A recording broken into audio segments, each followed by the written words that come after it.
Good morning, Griffins. I'm Ayla. And I'm Anaya. Today is January 18th and it is a B-Day. Hey, have you seen a new plaque at the front entrance? If you haven't, go ahead and take a look.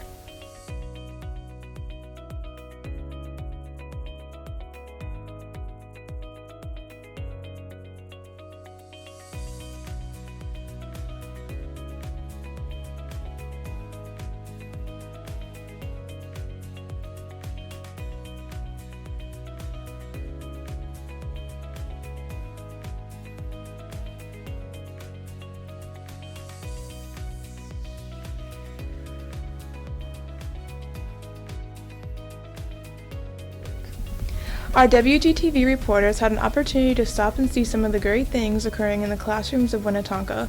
We stopped and spoke to Ms. Cosentino and her students about their upcoming one-act performances.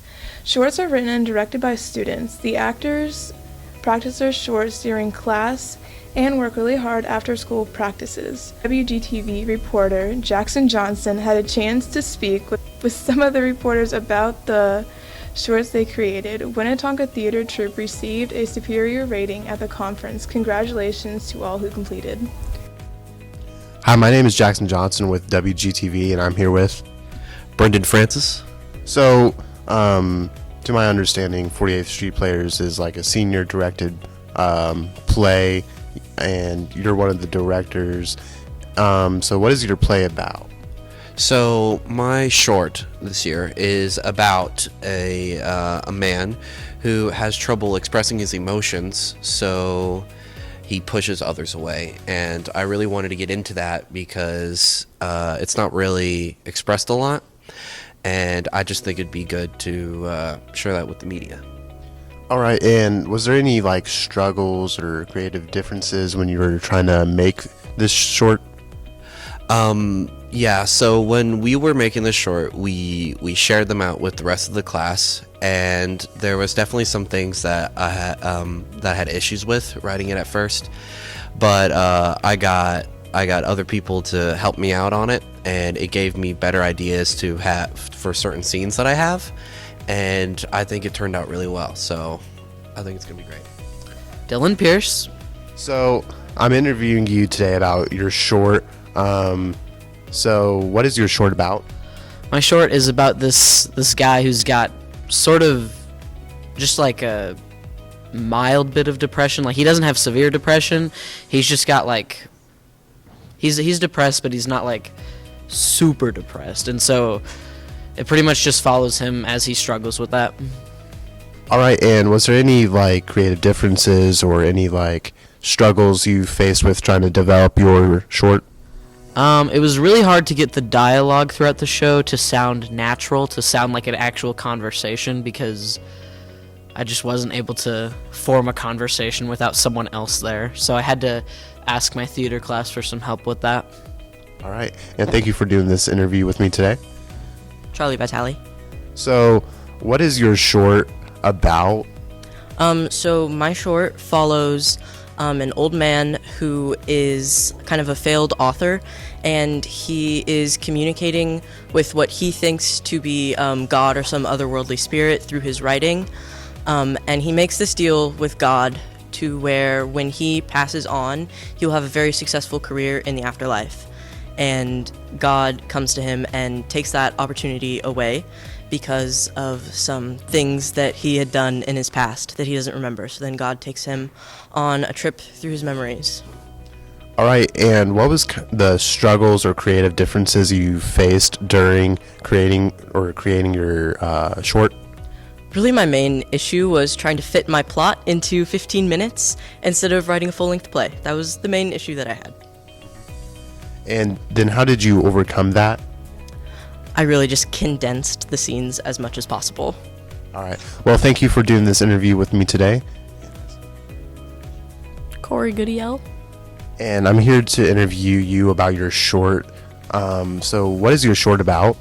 Mine is about a chick who basically hears the narration of her own life and gets to question the authenticity of her choices and stuff.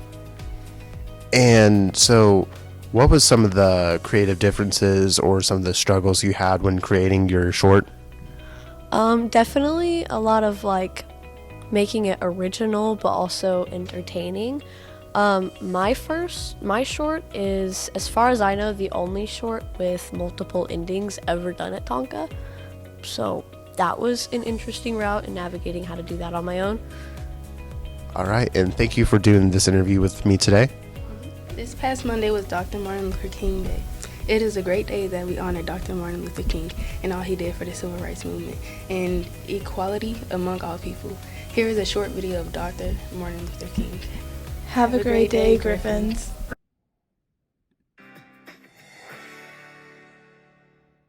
I have a dream that one day this nation will rise up and live out the true meaning of its creed. We hold these truths to be self-evident that all men are created equal.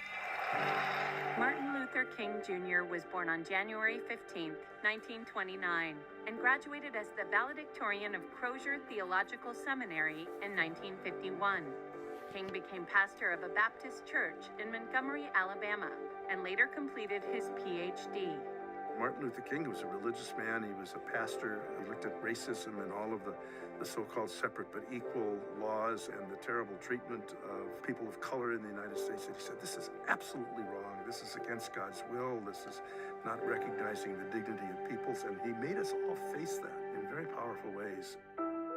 On the eve of Rosa Parks' refusal to move to the back of a city bus in 1955, King was chosen to lead a citywide bus boycott. 2 years later, King and a group of civil rights activists formed the Southern Christian Leadership Conference to conduct nonviolent protests for civil rights. When Martin Luther King led the Alabama boycott, that was a major turning point in the fight for civil rights. What you saw was people who had been fractionized coming together as one, walking together with others joining the fight. This was when people, America, the world, stood up and said, whoa, what are we looking at here? An amazing time. Inspired by Gandhi's activism, King worked with the SCLC to organize black voters and civil rights protests. In 1963, King was arrested at a march in Alabama. During his prison time, King wrote a rebuttal to an article denouncing his methods. His longhand notes on the margins of the newspaper became known as Letter from Birmingham Jail and was famously republished and studied in colleges across the country. Martin Luther King was a man of God who believed that calling necessitated social change in the present, and he put his life on the line for that calling. Free at last! Free at last! Thank God Almighty! We are free at last! On August 28, 1963, King led more than 20,000 people in a massive demonstration at the Lincoln Memorial, where his speech, I Have a Dream, became a defining moment in civil rights history. Through his work, King helped pass the Civil Rights Act of 1964 and received the Nobel Peace Prize that same year.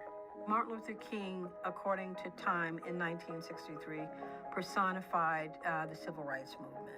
He took on one of the greatest challenges of his time and was one of the people that most influenced this very transformative time in American history. Although King faced criticism from more militant black leaders, he continued his peaceful efforts toward both racial and economic justice. After delivering his I've Been to the Mountaintop speech at a rally in Memphis, King was assassinated the next day on April 4th, 1968, while standing at the balcony of his motel room. King's assassination was, I think, devastating for many people. But there's also a rising level of organization, and many people, King's assassination galvanizes them into many kind of black power movements across the country, many anti-poverty movements. So it's both a moment of despair, but also a moment of political flowering. Posthumously, King was awarded the Presidential Medal of Freedom in 1977 and a Congressional Gold Medal in 2004. Today, the Martin Luther King Jr. National Holiday continues to be honored on the third Monday of every January.